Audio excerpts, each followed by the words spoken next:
ಈ ಹಾಳದ ಕೋಳಿ ಇಲ್ಲೇ ಬಂದು ಸಾಯ್ತಿರುತ್ತಪ್ಪ ಹಂಗೆ. Hi friends, good morning. ಬೆಳಿಗ್ಗೆ 5 ಗಂಟೆಗೆ ಎದ್ದು ಒಂಚೂರು ವಾಕ್ ಮಾಡಲಿಲ್ಲ ಅಂದ್ರೆ ನನ್ನ ಕೈ ಕಾಲೇ ಓಡಲ್ಲ. ಒಂಚೂರು ವಾಕ್ ಮಾಡ್ಕೊಂಡು ಒಂಚೂರು ರನ್ನಿಂಗು, ಒಂಚೂರು ಯೋಗ ಅದು ಇದು ಮಾಡ್ಕೊಂಡು ಒಳಗೆ ಹೋಗಿ ಒಂದು ಲೋಟ ಬಿಸಿನೀರು ಕುಡಿದ್ರೆ ಅವಾಗ ಮನಸ್ಸಿಗೆ ಸಮಾಧಾನ ಆಗುತ್ತೆ ನೋಡು. ಹೆಂಗೋ ಒಳಗಡೆನೆ ವರಂಡದಲ್ಲಿ ಜಾಗ ಇರೋದ್ರಿಂದ ಇಲ್ಲೇ ಒಂದ್ 2-3 ರೌಂಡ್ ಸುತ್ತಾಡಿದ್ರೆ ಸಾಕಾಗುತ್ತೆ. ಅಲ್ಲ ನಮ್ ಗಿರ್ಜಿಂಗೆ ಇವರಿಗೆ ಎಲ್ಲರಿಗೂ ಎಷ್ಟು ಸತಿ ಹೇಳ್ತೀನಿ, ಬರ್ರೆ ನನ್ನ ಜೊತೆ ಒಂದ್ ಹೊತ್ತು ವಾಕ್ ಮಾಡ್ರಂತೆ, ಆರೋಗ್ಯ ಚೆನ್ನಾಗಿ ಇಟ್ಕೊಳ್ರಿ ಅಂತ. ಆದ್ರೂ ಕೇಳೋದೇ ಇಲ್ಲ, ಬರೀ ಮನೆ ಕೆಲಸ ಅದು ಇದು ಅಂತ ಅದ್ರಲ್ಲೇ ಕಾಳ ಕಳೀತಾರೆ ಹೊತ್ತು ಬಂದು ಒಂದ್ ಯೋಗ ಮಾಡಲ್ಲ, ಒಂಚೂರು ವಾಕ್ ಮಾಡಲ್ಲ, ಏನಿಲ್ಲಪ್ಪ. ನೋಡ್ರಿ, ವಾಕ್ ಮಾಡಿ ನನಂಗೆ ಹೆಲ್ದಿಯಾಗಿರ್ಬೋದು. ಎಲ್ಲರೂ ಏನ್ ನೋಡ್ತಿದ್ದೀರಾ, ಈ ವಯಸ್ಸಲ್ಲೂ ನಾನು ಇಷ್ಟು ಚಂದ ಕಾಣಕ್ಕೆ ಇದೆ ನಂದು ಬ್ಯೂಟಿ ಸೀಕ್ರೆಟ್. ನೋಡಿ ಹೆಂಗೆ ಜಂಪ್ ಮಾಡ್ತಿದ್ದೀನಿ ಅಂತ. ಹಿಂಗೆ ಒಂಚೂರು ಯೋಗ ಮಾಡ್ಕೊಂಡು ಜಂಪ್ ಮಾಡ್ಕೊಂಡು ಆಮೇಲೆ ವಾಕ್ ಮಾಡ್ಕೊಂಡಿದ್ರೆ ನೀವು ನನಗೆ ಹೆಲ್ದಿ ಆಗಿರ್ತೀರಾ ನೋಡ್ರಿ. 1 2 3 4 5 6 7 8 9 10. ಸದ್ಯ ಇವತ್ತಿಗೆ ಸಾಕು. ನಾನು ಮಲಗಿದ್ರು ಈ ಕೋಳಿ ಇತ್ತಲ್ಲ ಕರೆಕ್ಟ್ ಟೈಮಿಗೆ ನನ್ನ ಎಬ್ಬಿಸ್ಬಿಡುತ್ತೆ ಕೂಗಿ. ನಾನು ಸಹಾಯ ಮಾಡಕ್ ಬರುತ್ತೆ ನೋಡ್ರಿ ಈ ಕೋಳಿ. ಗಂಗಾ ಎದ್ದೊಳ್ರಿ, ಅಲ್ಲಿ ತುಂಬ ಟೈಮ್ ಆಗಿದೆ, ಎದ್ದೊಳ್ರಿ. ಹ್ಞೂ ರಾಜು, ನಾನು ಎದ್ದು ಅಲ್ಲಿ ತುಂಬ ಹೊತ್ತಾಯ್ತು. ನಾನು ನೀವು ಎದ್ದೊಳ್ಳಿ ಅಂತ ಕಾಯ್ತಿದ್ದೆ. Good morning Raju. Good morning Ganga. Raju, ನಂಗೆ ಯಾಕೋ ತುಂಬಾನೇ ಭಯ ಆಗ್ತಿದೆ ಕಣ್ರಿ.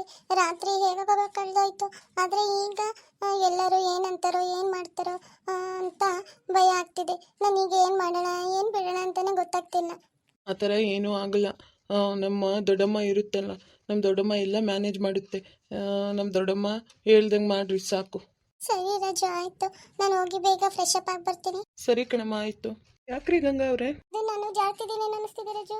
ಶಾರುಖ್ ಅನ್ರಿ ಗಂಗಾ, ಒಂಚೂರು ಮೇಲಕ್ಕೆ ನೋಡ್ಕೊಂಡು ಓಡಾಡಬಾರ್ದ? ಗಿರ್ಜಾ ಒಂದು ಲೋಟ ಕಾಫಿ ತಗೊಂಡು ಬರೀ ಬೇಗ. ಯಾರಿಗೆ ಗಿರ್ಜಾ ಕಾಫಿ? ತಣಿ, ನೀನ್ ತಗೊಂಡೋಗ್ಬೇಡ, ಇದನ್ನ ಗಂಗಾ ತಗೊಂಡೋಗ್ ಕೊಡ್ಲಿ. ಬೇಡಕ್ಕ, ಇನ್ನು ಅವ್ರ ಕೋಪ ತಣ್ಣಗಾಗ್ಲಿಲ್ಲ. ಅದ್ರಲ್ಲಿ ಈಗ ಗಂಗಾ ತಂಡೋದ್ರೆ ಆಮೇಲೆ ಗಂಗಂಗ್ ಏನಾದ್ರು ಅಂದ್ರೆ ಏನ್ ಮಾಡ್ತೀರಾ? ಬೇಡ ಬಿಡ್ರಿ, ನಾನೇ ಹೋಗಿ ಕೊಡ್ತೀನಿ. ಆತರ ಏನಾಗಲ್ಲ, ಸುಮ್ನಿರೆ. ಗಂಗಾ ಬಾರಮ್ಮ ಇಲ್ಲಿ. ಗಂಗಾ. ಹೇಳ್ರಿ ದೊಡ್ಡಮ್ಮ. ಏನು?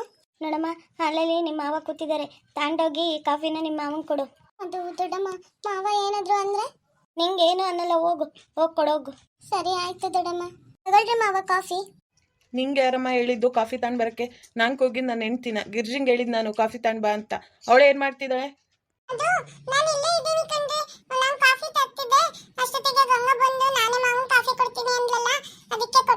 ನೋಡ ಗಿರ್ಜಾ, ನಂಗೆ ಸಂಬಂಧಪಟ್ಟಿದ್ದು ಯಾವುದೇ ಕೆಲಸ ಇದ್ರೂ ನೀನೇ ಮಾಡಬೇಕು. ಅವ್ರ ಇವ್ರ ಕೈಲಿ ಮಾಡಿಸ್ಬಾರ್ದು.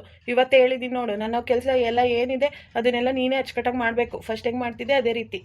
ಬಿಡೋ ರಾಗು, ಹಿಂಗೆ ಮನೆಗೆ ಸೊಸೆ ಬಂದಿದ್ದಾಳೆ ತಾನೆ, ಇನ್ಮೇಲೆ ನೀನು ಹೆಂಡ್ತಿ ಬಿಟ್ಟು ಸೊಸೆ ಎಲ್ಲ ಮಾಡ್ಕೊಡ್ತಾಳಪ್ಪ. ನೀನು ಸೊಸೆನ ಬಿಟ್ಟು ಮತ್ತೆ ನಿನ್ನ ಹೆಂಡ್ತಿಗೆ ಎಲ್ಲ ಕೆಲಸ ಮಾಡಬೇಕು ಅಂತ ಹೇಳ್ತಿದೆಯಲ್ಲ. ನೀನು ಸೊಸೆ ತಂದ್ಕೊಟ್ಟಿದ್ದಾಳಲ್ಲ ಕಾಫಿನ, ಇಸ್ಕೊಂಡು ಕುಡಿ.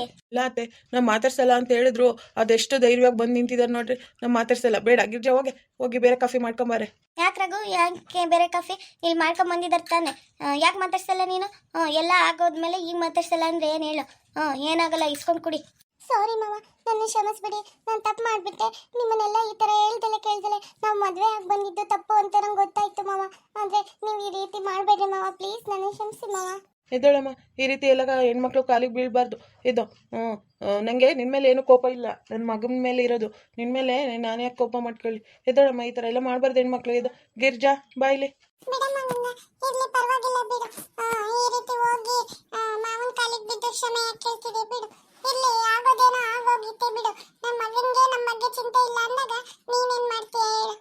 ಇಲ್ಲ ಅಂತೆ, ನನ್ನ ಮಾವ ಕ್ಷಮಿಸಿದನೆ ಅಂತ ಹೇಳೋವರೆಗೂ ನನ್ನ ಮಾವನ ಕಾಲು ಬೀಳಲ್ಲ. ತಪ್ಪು ರಾಜು ಅವರೊಬ್ಬರಿಂದ ಅಲ್ಲ, ನನ್ನಿಂದನೂ ಆಗಿದೆ. ನಾನು ಇನ್ನೂ ಯೋಚನೆ ಮಾಡ್ಬೋದಿತ್ತು ತಾನೇ ಇವಾಗ. ಈ ಥರ ಸಡನ್ ಆಗಿ ನಿರ್ಧಾರ ಬಂದು ಮದುವೆ ಆಗೋದು ತಪ್ಪು ಅಂತ. ನಾನು ಆ ಪರಿಸ್ಥಿತಿಲಿ ಏನು ಮಾಡಬೇಕು ಅಂತ ಗೊತ್ತಿಲ್ಲದಲೆ ರಾಜು ಹೇಳಿದಕ್ಕೆ ಹೂ ಅಂತ ಒಪ್ಕೊಂಡ್ಬಿಟ್ಟೆ. ಇದ್ರಲ್ಲಿ ನಂದು ತಪ್ಪಿದೆ. ಪ್ಲೀಸ್ ಮಾವ, ನಿಮ್ಮ ಕೈ ಸಾಧ್ಯ ಆದ್ರೆ ನನ್ನ ಕ್ಷಮಿಸ್ಬಿಡಿ ಮಾವ. ನೋಡೋ ರಘು, ಪಾಪ ಹುಡುಗಿ ಕಣ್ಣೀರು ಹಾಕೊಂಡು ನಿನ್ನ ಹತ್ರ ಕ್ಷಮೆ ಕೇಳ್ತಿದ್ದಾಳೆ. ಅದ್ಲ ಕ್ಷಮಿಸ್ಬಿಡು. ಏನೋ ಆಗೋದಾಗೋಗ್ಬಿಟ್ಟಿದೆ. ಹೆಂಗೋ ನಾವು ಮನೇಲಿ ಒಂದು ರಿಸೆಪ್ಷನ್ ಥರ ಮಾಡೋಣ ಅಂತಿದೀವಲ್ಲ, ಹೆಂಗೋ ಊರ್ ಜನಕ್ಕೆಲ್ಲ ಹೆಂಗೋ ಗೊತ್ತಾಗೇ ಆಗುತ್ತೆ. ಬೇಡ ಬಿಡು, ಕ್ಷಮಿಸ್ಬಿಡು. ಅತ್ಲಾಗೆ ಹೋಗ್ಲಿ, ಹೆಣ್ಮಕ್ಳನ್ನ ಈ ಥರ ಗೋಳ ಇಕ್ಕಬಾರ್ದು ಕಣಪ್ಪ. ಕ್ಷಮಿಸ್ಬಿಡು. ಎದ್ದೋಳಮ್ಮ ಗಂಗಾ, ಎದ್ದೋ. ನಾನು ನಿನ್ನ ಕ್ಷಮಿಸಿದ್ದೀನಿ, ಎದ್ದೋಳಮ್ಮ. ನೋಡ್ರಿ, ಏನೋ ಆಗೋಗ್ಬಿಡುತ್ತೆ. ಆದರೆ ನಿನ್ನನ್ನು ಮಾತ್ರ ಕ್ಷಮಿಸಿರೋದು. ನನ್ನ ಮಗ ಬರಲಿ, ಅವನಿಗಿದೆ ಸರಿಯಾಗಿ. ಇದರಲ್ಲಿಂದ ಏನೂ ತಪ್ಪಿಲ್ಲ. ಎದ್ದೋಳಮ್ಮ, ಎದ್ದು. ಹೌದಾ ಮಾವ, ನಿನ್ನ ಕ್ಷಮಿಸ್ಬಿಟ್ರ? ನೀವು ಕ್ಷಮಿಸಿದೀನಿ ಅಂತ ನಂಗೆ ಗೊತ್ತಾಗ್ಬೇಕು ಅಂದ್ರೆ ನಾನು ತಂದಿರೋ ಕಾಫಿನ ನೀವು ಕುಡಿಬೇಕು. ಸರಿ ಕಣಮ್ಮ, ಆಯ್ತು, ಕುಡಿತೀನಿ. ಕೊಡು. ತಗೊಳ್ಳಿ ಮಾವ, ಹಾಗಾದ್ರೆ ಈ ಕಾಫಿ ಕುಡೀರಿ. ಅವಾಗ ನಾನು ನೀವು ಕ್ಷಮಿಸಿದಿನ ಅಂತ ತಿಳ್ಕೊಂತೀನಿ. ಕಾಫಿ ತುಂಬಾ ಚೆನ್ನಾಗಿದೆ ಕಣಮ್ಮ ಗಂಗಾ. ಥ್ಯಾಂಕ್ ಯು ಮಾವ. ಆದ್ರೆ ಕಾಫಿನ ಇವತ್ತು ನಾನು ಮಾಡಿಲ್ಲ, ಅತ್ತೆ ಮಾಡಿರೋದು. ನಾಳೆ ನಾನೇ ಎದ್ದು ನಿಮ್ಗೆ ಬಿಸಿ ಬಿಸಿ ನನ್ನ ಕೈಯಾರೆ ಕಾಫಿ ಮಾಡ್ಕೊಡ್ತೀನಿ ಮಾವ. ಸರಿ ಕಣಮ್ಮ, ಆಯ್ತು. ಹೇಗ ಮಾಡಿ ನಿಮ್ಮ ಮಾವನ ಒಪ್ಪಿಸ್ಬಿಟ್ಟಿಲ್ಲ ಗಂಗಾ. ದಿಕ್ಕೆ ಕಡೆ ಗಿರ್ಜಾ, ನಾನು ನಿಂಗೆ ಹೇಳಿದ್ದು ಆ ಥರ ಏನೂ ಆಗಲ್ಲ, ಸುಮ್ಮನಿರು. ಇವತ್ತು ಗಂಗಾನೆ ಹೋಗಿ ಕಾಫಿ ಕೊಡ್ಲಿ ಅವಳು ಕೈಯಾರೆ ಅಂತ. ನೀನ್ ಬೇಡ ಬೇಡ ಅಂತಿದ್ದಿಲ್ಲ ನೋಡು. ಹೌದು ಅಕ್ಕ, ನಾನು ಎಲ್ಲಿ ನಿಮ್ಮ ಇದನ್ನ ತುಂಬಾನೇ ರೇಗಾಡ್ತಾರೋ ಎಲ್ಲಿ ಬೈತಾರೋ ಅಂತ ಬೇಡ ಬೇಡ ಅಂತ ಹೇಳಿದೆ.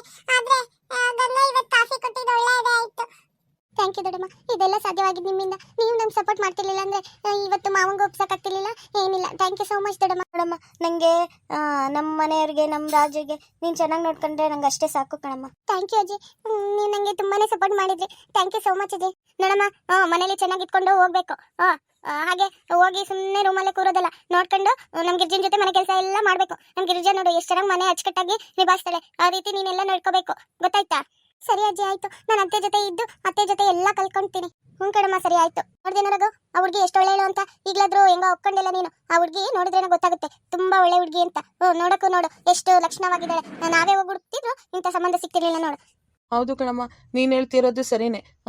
ಹುಡುಗಿ ತುಂಬಾ ಚೆನ್ನಾಗಿದ್ದಾಳೆ ಹೇಳು. ಅಲ್ಲ ಕಣ್ಣಣ್ಣ, ನೀನು ಇಷ್ಟು ಬೇಗ ಗಂಗನ್ನ ಕ್ಷಮಿಸ್ಬಿಟ್ಯಾ? ಅಲ್ಲ, ಅವಳು ಅಷ್ಟೆಲ್ಲ ಮಾಡಿದಾಳೆ, ಹೇಳ್ದಳೆ ಕೇಳ್ದಳೆ, ಮದುವೆ ಆಗಿ ಬೇರೆ ಬಂದಿದ್ದಾಳೆ. ಆದ್ರೆ ನೀನು ಅದು ಹೆಂಗಣ ಕ್ಷಮಿಸ್ಬಿಟ್ಟ ಗಂಗನ್ನ? ಆ ಹುಡುಗಿ ಯಾರು ಅಂತ ಗೊತ್ತಿಲ್ಲ, ಯಾವ ಕುಟುಂಬದಿಂದ ಬಂದಿದ್ದಾಳೆ ಅಂತ ಗೊತ್ತಿಲ್ಲ. ಅವಳು ಏನು ಅಂತ ಗೊತ್ತಿಲ್ದಲೆ ಬರೀ ಮುಖ ನೋಡಿ ನೀನು ಕ್ಷಮಿಸ್ಬಿಟ್ಟೆ ಅಂತ ಹೇಳ್ತೀಯಲ್ಲ ಅಣ್ಣ?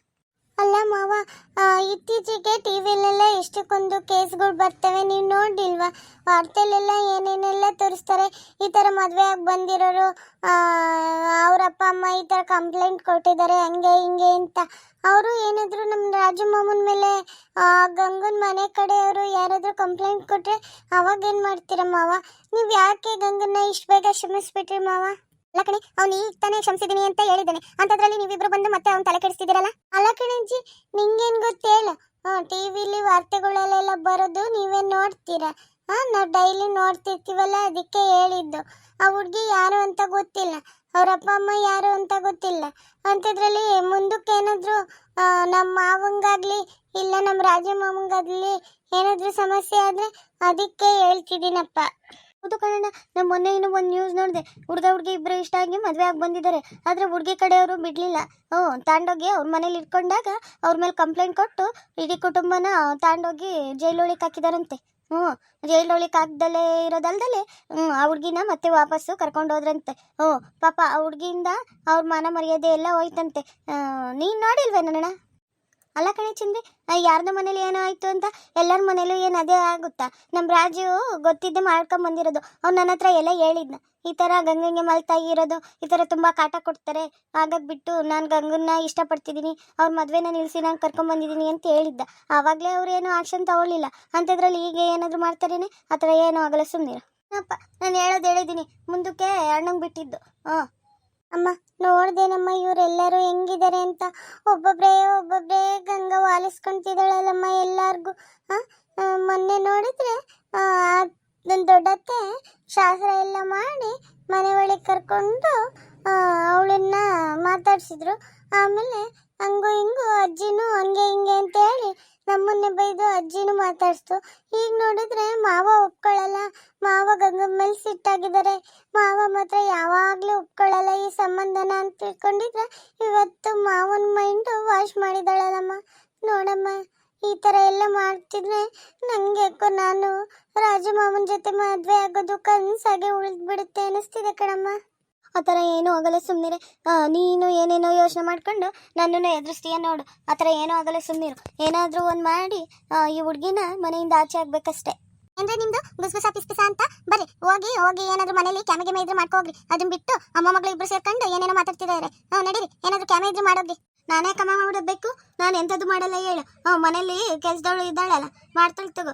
ಇಲ್ಲಾಂದ್ರೆ ಈಗ ನಿನ್ನ ಮೊಮ್ಮಗ ಮದುವೆ ಮಾಡ್ಕೊಂಡ್ ಬಂದಿದ್ದಾನಲ್ಲ ಗಂಗಾ, ಅವಳಿಗೆ ಹೇಳಿ ಎಲ್ಲ ಮಾಡ್ಸೋಗು. ನಾನು ಯಾಕೆ ಮಾಡಲಿ? ಬಾರೆ ನಾವು ಇಲ್ಲಿಂದ ಹೋಗೋಣ ಸೊಮ್ಮೆ. ಅಲ್ಲ, ನಾನು ಹೊಟ್ಟೆಲ್ಲ ಅದು ಹೆಂಗೆ ಉಡ್ಬಿಟ್ಲಪ್ಪ ಇವಳು. ಹೇಳಿದ್ವಂದು ಕೆಲಸ ಮಾಡಲ್ಲ, ಏನಿಲ್ಲ. ಅದು ಬೇರೆ ಊರ ಸುದ್ದಿ ಎಲ್ಲ ಮಾತಾಡಕ್ಕೆ ಹೋಗ್ತಾಳೆ. ಇವಳಿಗೆ ಯಾರು ಚೆನ್ನಾಗಿರ್ಬಾರ್ದು. ಇವಳಂಗೆ ಇರ್ಬೇಕೆಲ್ಲ ಅನ್ಕೊಳ್ತಾಳೆ. ಅಂತ ಬುದ್ಧಿ ಇವಳ್ದು. ಹಾಯ್ ಡಾರ್ಲಿಂಗ್, ಏನು ಮಾಡ್ತಿದ್ಯಾ? ಕಾಫಿ ಆಯ್ತಾ? ನಿಂದು ಯೋಗ ಎಲ್ಲ ಆಯ್ತಾ? ಓಹೋ, ನಮ್ಮ ಅಮ್ಮಗಂಗೆ ಈಗ ಗೆಪ್ತಿಗೆ ಬಂತ. ಮದುವೆ ಆಗ್ಬೇಕಾರೆ ಈ ಅಜ್ಜಿಗೆ ಏನು ಹೇಳೋದು, ಅಪ್ಪ ಅಮ್ಮಂಗೆ ಏನು ಹೇಳೋದು ಅಂತ ಅವಾಗ ನೆನಪನ ಬರ್ಲಿಲ್ವ ನಾವು? ಈಗ ಬಂದ್ಬಿಟ್ಟಿದ್ದಾನೆ. ಅಜ್ಜಿ ಹೆಂಗಿದ್ದೀರಾ, ಯೋಗ ಆಯ್ತಾ, ಹಂಗೆ ಹಿಂಗೆ ಅಂತ. ಅಲ್ಲ ಕಣ ಮದ್ವೆ ಆಗೋಕ್ಕಿಂತ ಮುಂಚೆ ಒಂದ್ ಸ್ವಲ್ಪನಾದ್ರೂ ಯೋಚನೆ ಮಾಡ್ಬೇಕಿತ್ತಾನೆ. ಅಲ್ಲ ಆಗೋದಾದ ಮದ್ವೆನ ನಮ್ಗೊಂದ್ ಮಾತು ಹೇಳಿ ಮನೇಲಿ ಒಪ್ಸಿ ಮದ್ವೆ ಆಗ್ಬೋದಿತ್ತು. ಯಾರಾದ್ರೂ ನೀನ್ ಕೇಳ್ತಿದ್ರೆ ಇಲ್ಲ ಅಂತ ಹೇಳ್ತಿದ್ರೇನ ಅದನ್ನ ಬಿಟ್ಟು ಹೇಳ್ದಲ್ಲ ಕೇಳ್ದಲ್ಲ ಮದ್ವೆ ಆಗ್ ಬೇರೆ ಬಂದಿದ್ದಾರೆ. ನೀನ್ ಮಾತಾಡ್ಸ್ಬೇಡ, ಹೋಗಪ್ಪ ಹೋಗು. ಈ ಅಜ್ಜಿನೂ ಇಲ್ಲ ಯಾರು ಇಲ್ಲ ಅಂತ ಹೇಳಿ ತಿಳ್ಕೊ. ಸುಮ್ಮನಿರು ಡಾರ್ಲಿಂಗ್, ನೀನೇ ಈ ಥರ ಎಲ್ಲ ಬೇಜಾರಾದರೆ ಹೇಗೆ ಹೇಳು? ಹಾಂ, ಅಲ್ಲ ನಾನು ಈ ಥರ ಮದುವೆ ಸಡನ್ ಆಗಾಗ ಬಂದಿದ್ದು, ಆವಾಗ ನಮ್ಮ ಪರಿಸ್ಥಿತಿ ಆಗಿತ್ತು. ಹೇಳಕ್ಕೂ ಆಗಲಿಲ್ಲ, ಬಿಡಕ್ಕೂ ಆಗಲಿಲ್ಲ, ಗೊತ್ತಾ? ಅದೇನಾದ್ರೂ ಆಗಿಲ್ಲ ಕಣ, ನೀನ್ ಮನೆಗೆ ಮಾತಾಡ್ಸ್ಬೇಡ ಅಷ್ಟೇ. ಸಾರಿ ಅಜ್ಜಿ, ನನಗೆ ಕ್ಷಮಿಸ್ಬಿಡು. ನಾನು ಇದನ್ನೆಲ್ಲ ಬೇಕು ಬೇಕು ಅಂತ ಮಾಡಲಿಲ್ಲ, ಗೊತ್ತಾ? ಆಗಿದ್ದ ಪರಿಸ್ಥಿತಿಲಿ ನಂಗೆ ಇದೆಲ್ಲ ಮಾಡಲೇಬೇಕಾಯ್ತು. ನಾನು ಏನು ಅಂದ್ಕೊಂಡಿದ್ದೆ ಅಂದರೆ, ನನ್ನನ್ನು ನಮ್ಮ ಮನೇಲಿ ಇಷ್ಟೆಲ್ಲ ಪ್ರೀತಿ ಮಾಡ್ತಾರೆ, ನನ್ನ ಪ್ರೀತಿನ ಒಪ್ಕೊಳ್ಳಲ್ವಾ ಅಂತ ತಿಳ್ಕೊಂಡಿದ್ದೆ. ನನಗೆ ಕ್ಷಮಿಸ್ಬಿಡು ಅಜ್ಜಿ, ಪ್ಲೀಸ್ ಪ್ಲೀಸ್ ಅಜ್ಜಿ. ಹ್ಞೂ ಸರಿ ಆಯ್ತು, ಹೋಗು, ಕ್ಷಮಿಸಿದೀನಿ. ಥ್ಯಾಂಕ್ ಯು ಅಜ್ಜಿ, ಥ್ಯಾಂಕ್ ಯು ಸೋ ಮಚ್.